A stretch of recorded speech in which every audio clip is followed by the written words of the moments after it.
Hello బాగున్నారా? చెప్పండి. మన ఎండమూరి వీరేంద్ర గారు రాసిన ఒంటరిగా ఆడపిల్ల బుక్ కావాలండి. వెన్నెల్లో ఆడపిల్ల. ఎగ్జాక్ట్లీ. Sorry, 1 second.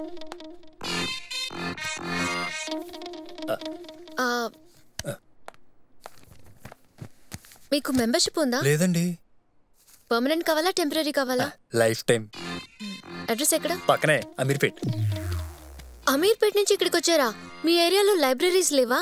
నేను వచ్చింది వెన్నెల ఆడపిల్ల కోసం కాదండి, ఈ లైబ్రరీలో ఆడపిల్ల కోసం. అలాంటి బుక్ ఏది లేదండి ఇక్కడ. నేను వచ్చింది మీకోసం అండి. మొన్న అమీర్పేటలో చూశాను, నాకు బాగా నచ్చేశారు. ఏంటి, లవ్ చేస్తున్నారా? అసలు ఆ గురించి మీకేం తెలుసు? ఏం తెలియాలండి, అమ్మాయిలంతా జీన్స్లు స్కర్ట్లు మిడిల్ వేసుకుంటుంటే మీరేం చుడిదార్లు వేసుకుంటున్నారు అంటే మీకు మన సంస్కృతి సంప్రదాయాలు అంటే గౌరవం ఎక్కువ అర్థమైపోతుంది. మీ ఫేస్కి మేకప్ లేదు అంటే మీకు సింప్లిసిటీ అంటే ఇష్టం. ఎంతసేపు అయినా సరే మీ ఫోన్కి ఒక్క మెసేజ్ కూడా రాలేదంటే మీకు బాయ్ ఫ్రెండ్ లేడు. ఇంకా మీ పేరెంట్స్ పెంపకంపై అసలు ఎవరికి డౌటే అక్కర్లేదు. దీనికన్నా ఎక్కువ ఏం తెలియాలండి?